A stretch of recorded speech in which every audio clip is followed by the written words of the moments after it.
정부가 서울에만 32만 가구의 주택을 공급한다고 밝혔습니다. 분당 신도시 3개 규모인데요. 이 중 12만 가구는 역세권과 준공업 지역을 공공이 주도해 개발하는 도심 공공주택 복합 사업으로 추진합니다.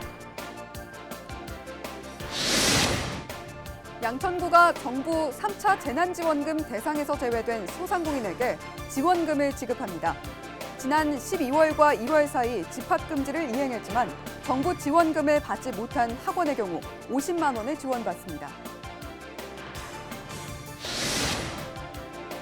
우리 지역 소상공인을 응원하기 위해 마련한 지역경제 살리기 프로젝트 동네 가게 함께 가게. 이번 시간에는 목동 깨비시장 상인들을 만나봅니다.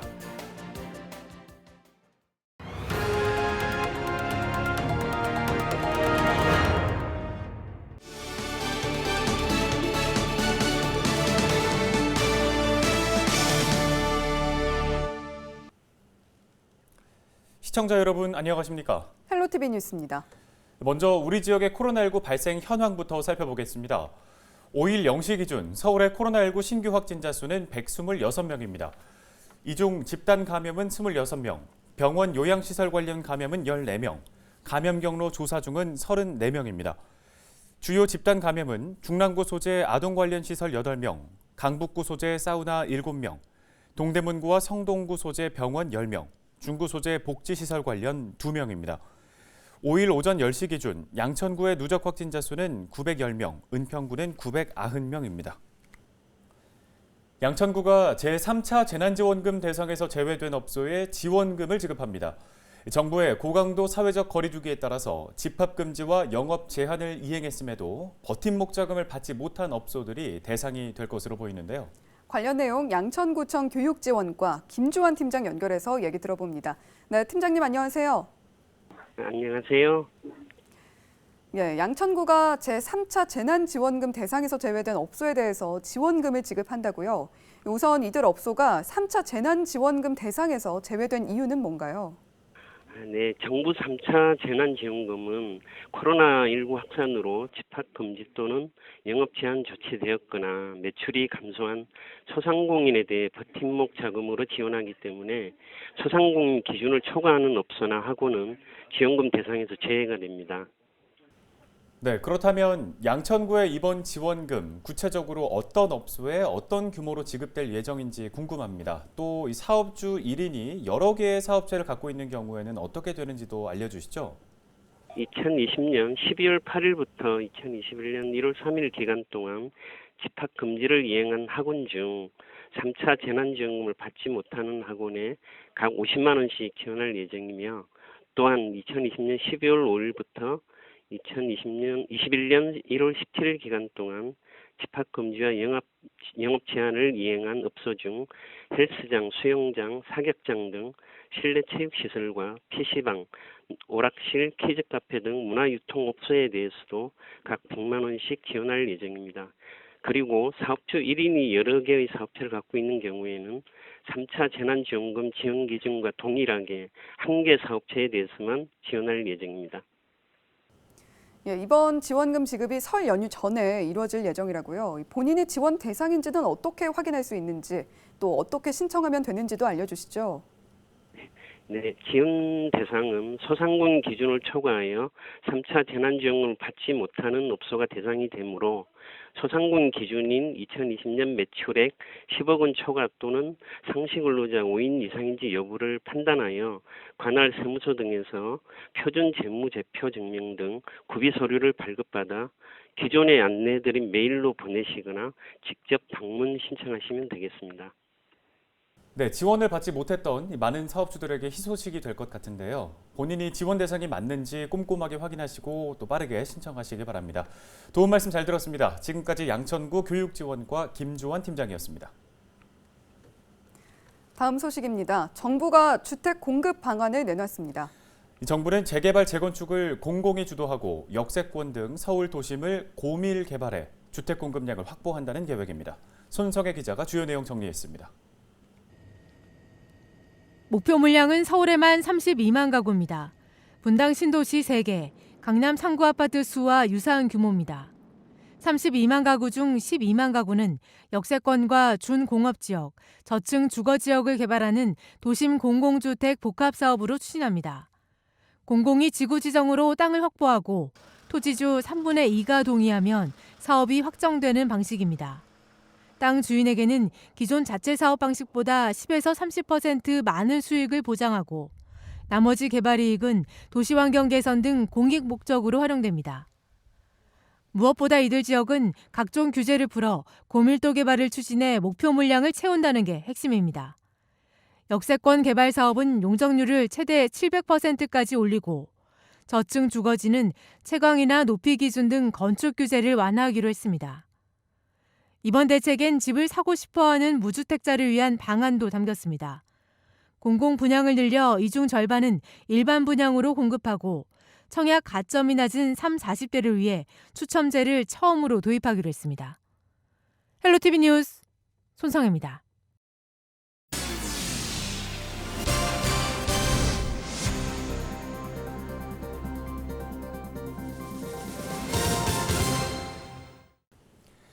다음 소식은 화면으로 함께 보시겠습니다.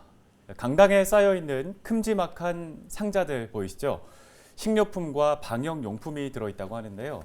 신응암시장에서 판매하는 상품들로 구성된 따뜻한 마음 나눔 꾸러미입니다. 봉사자와 상인들의 정성이 담겨 있습니다. 이렇게 좋은 기회가 있으니까 서로 좋고 서로 또 어려운 장애인들 위해 또 하는 거니까 서로 이제 그래도 뭔 정성을 다해서 만들었을 거예요. 기쁜 마음으로. 장애인 복지관 직원들이 직접 취약계층들의 집에 방문해 마음 나눔 꾸러미를 전달했습니다. 지원 대상은 은평 지역 발달장애인 가정 100가구입니다. 코로나19 장기화로 경제적 어려움을 겪고 있는 소상공인과 정서적 우울감이 큰 취약계층을 지원하는 이번 행사. 지역사회가 상생하는 선순환 구조가 이어지길 바라는 마음입니다.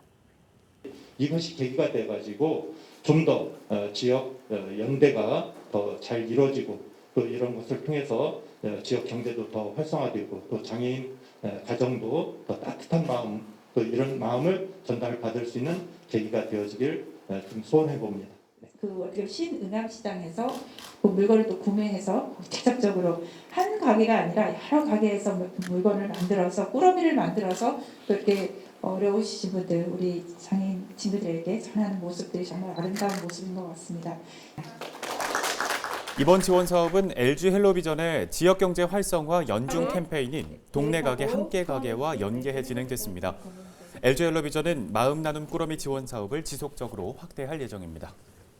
전통시장에서 상품을 꾸려서 취약계층에 보내는 이런 사업을 해야 되고 이 전체는 지역경제에 살되는 우리 동네 가게 함께 가게라는 큰 캠페인 사업 중에 하나로서 이렇게 진행되게 됩니다. 그 외에도 아마 여러 가지 지역과의 상승을 위한 사업들이 1년 내내 올해 아마 내내 계속될 것 같습니다. 다음 소식입니다. 서울시는 선별진료소 운영계획을 포함한 설 종합대책을 발표했습니다. 먼저 선별진료소는 자치구별로 한 곳 이상 정상 운영됩니다. 코로나19 서울시 재난안전대책본부 상황실과 감염병 전담병원, 생활치료소도 상시 운영됩니다. 서울시는 또 시민들의 이동 자제를 위해 대중교통 막차 시간을 연장하지 않기로 했으며 터미널과 주요 역사에는 방역 인력을 투입해 정기적으로 방역 소독을 하기로 했습니다. 은평구가 양성평등기금 지원 공모 사업을 실시합니다. 올해 지원 금액은 총 1,800만 원으로 한 개 사업에 최대 900만 원을 지원합니다. 공모 분야는 여성의 사회 참여 확대와 여성 친화 도시 조성 등 모두 5개입니다. 여성의 권익 향상을 위해 활동하는 은평의 여성단체와 비영리단체 또는 비영리 법인이면 지원할 수 있습니다. 참여를 원하는 단체는 오는 26일까지 은평구로 신청하면 됩니다.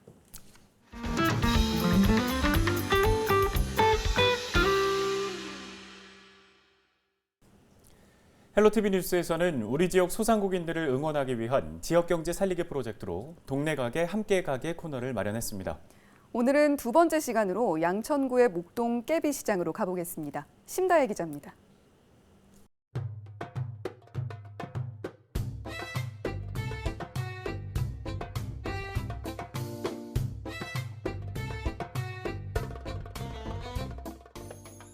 우리 깨비시장은 뭐 도깨비, 먹개비 있잖아요. 우리 시장은 뭐든지 나올 수 있는 시장이에요. 방망이로 떡볶이 나오라 그러면 떡볶이가 나오고, 떡다리기 나오라 그러면 딸기가 나오고, 쌀 나오라 그러면 쌀이 나오고, 뭐든지 다 있는 시장입니다. 그래서 깨비 시장입니다. 무엇이든 다 있다는 목동 깨비시장. 볼거리 즐길거리 가득합니다. 매일 아침 이곳에서만 볼 수 있는 특별한 광경이 있는데요. 큼지막한 돼지의 뼈와 살을 일일이 발라내는 일명 돼지 발골쇼입니다. 정육점 주인 김병용 씨는 전통시장은 지저분하다는 고정관념을 깨고 싶었습니다. 가게 한가운데에 작업대를 만들었습니다. 이왕이면은 저 앞쪽에서도 그냥 비닐 천막을 안 치는 이유도 손님하고 직접적인 이제 공감대, 호감 뭐 이런 쪽으로 좀 하려고 그냥 오픈식으로 이렇게 제가 가게를 지금 하고 있거든요. 손님이 언제든지 안으로 들어와서 확인하시고 또한 뭐 물어볼 수 있으면 물어보고 볼 수 있으면 볼 수 있게끔 오픈. 그냥 다 오픈. 고기를 사고 나면 간식거리도 놓칠 수 없겠죠. 부각부터 한과까지 없는 게 없는 한 가게. 16가지 견과류가 들어가 있는 거고, 이건 이게 참깨, 들깨, 서리태. 그러니까 저희 집만 특색인 게 대추강정. 저희가 개발한 거고. 돌리고 펴내고 식히고 자르고 수작업으로 직접 만드는 전통 한과에서 사장님의 자부심을 엿볼 수 있습니다. 멀리서 오시는 분들도 많고요. 한번 잡숴보신 분들이 한 번 오신 사람, 한 번 먹어본 사람은 솔직히 안 먹어본 사람이 있어도 한 번 잡숴본 사람은 없듯이 잡수시기만 하면은 먹어 맛만 보면 재구매가 항상 되고 있습니다. 자부심이 엄청나시네요. 네. 그 제품이나 모든 거에 있어서 저희가 이게 정성을 많이 들이고 견과류를 좀 남들하고 차별화하기 위해서 맛이라든가 건강을 많이 생각해서 하고 있습니다. 목동 깨비시장은 양천구에서 가장 오래된 시장 중 하나입니다. 누군가에게는 집이자 고향이고 삶의 터전입니다.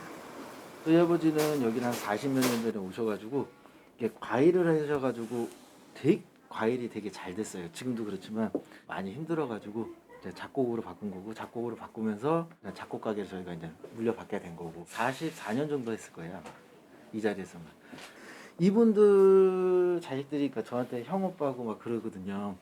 그 유리가게 이분은 그 임신해서 여기 목동 여기 이 가게로 와가지고 지금 다 결혼시키고, 근데 결혼을 시켰지만 그 자식들보다 제가 더 가까이 있잖아요. 그래서 맨날 저한테도 아들 그리고 제가 밖에 나가면 우리 아버지라고도 소개시켜드리고 그렇게 하고 있어요. 제일 처음에는 등촌시장이었죠. 이게 옛날에 등촌동이었으니까 등촌시장이었다가 등촌시장이 지금 이제 아파트가 있고, 그 아파트가 들어서므로 이 거리가 이제 목삼동 시장으로 명명을 됐고, 시장 이름이 3번이나 바뀌는 동안 판매하는 음식도 가격도 모두 그대로인 가게가 있습니다. 탕수육 2,000원, 국수는 단돈 1,000원입니다. IMF 때 제가 일어났듯이 IMF 때 제가 일어난 게 1,000원짜리 탕수육 파느라고 일어난 거거든요.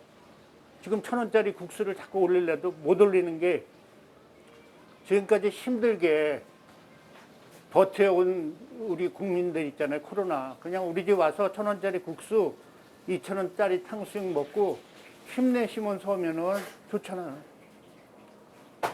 근데 남는 게 있나 싶어요. 너무 가격이 좀 저렴하다 보니까. 그러니까 이렇게 조금만 남으면 되니까.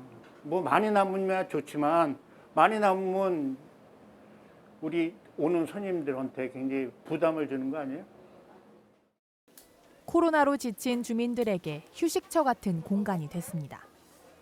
그러니까 되게 이렇게 서울이지만 어떻게 보면 약간 시골 같은 느낌? 그래서 인심도 되게 좋고 자연적이고, 그래서 그냥 약간 답답한 시장보다는 조금 더 편한 것 같아요. 앞으로도 저희도 이제 뭐 주차장도 짓고 도시 재생하고 그러면은 이제 주위가 많이 발전하기 때문에 저희 주민 여기 깨비시장 활성화하기 위해서 많은 주민들이 와서 활용해 주시면은 아마 더 이 목삼동 깨비시장이 더 활성화되지 않을까, 그런 기대가 됩니다. 많이 이용해 주시면 감사하겠습니다. 다들 힘드실 거예요. 코로나 때문에 그러고 명절도 그렇고 사회적 거리두기 때문에도 그렇고, 그래도 어떻게 해요? 열심히 살아야죠. 뭐 다들 파이팅 합시다. 저희 시장님 많이 찾아주십시오.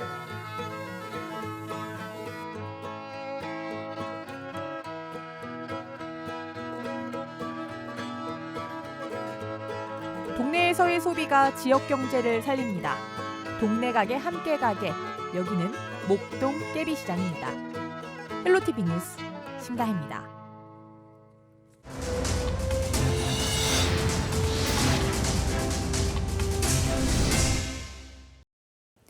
서울시는 시민 참여 예산을 확대 발전시킨 시민 수기 예산을 내년에는 1조 원 규모로 추진한다고 밝혔습니다.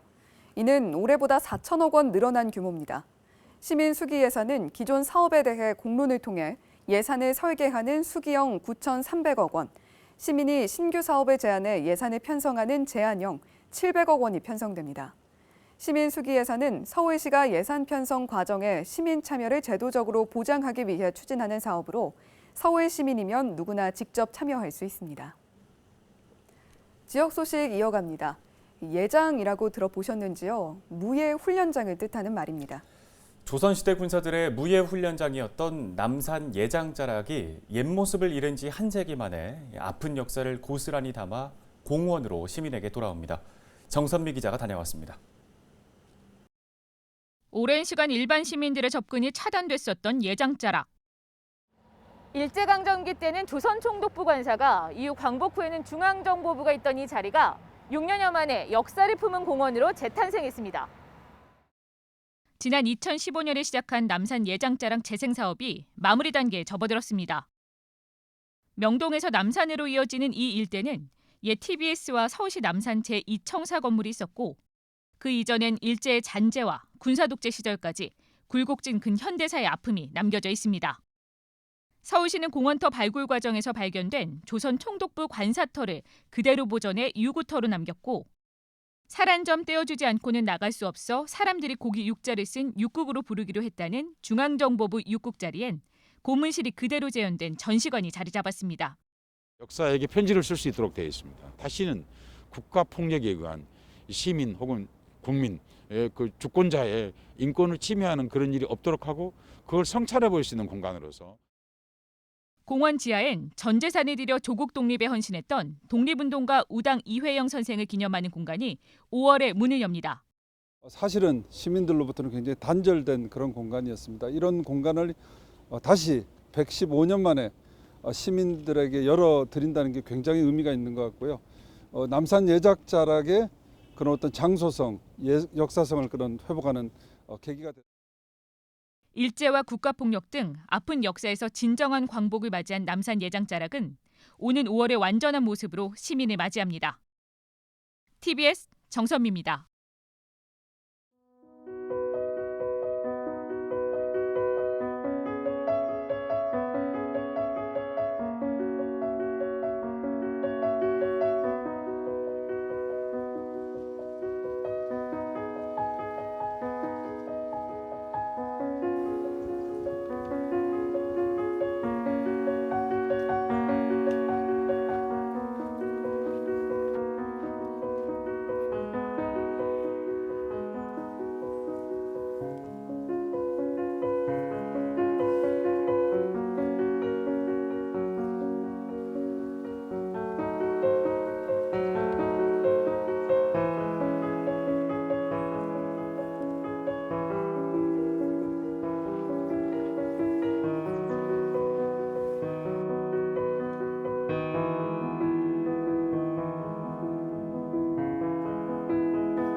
양천구가 정부 3차 재난지원금 대상이 아닌 소상공인에게 지원금을 지급하기로 했다는 소식 전해드렸는데요. 정부의 손길이 미치지 않는 곳까지 살펴보고 필요한 지원을 하는 것, 지자체가 존재하는 이유겠죠. 신규 확진자 수가 감소세를 보이기 시작했지만 소규모 집단 감염은 계속되고 있습니다. 곧 설 연휴가 다가오는데 연휴에도 선별진료소는 정상 운영하고 대중교통 막차 시간은 연장하지 않습니다. 개인 방역 계속 신경 써주시기 바랍니다. 헬로티비 뉴스 마칩니다. 시청해주신 여러분 고맙습니다.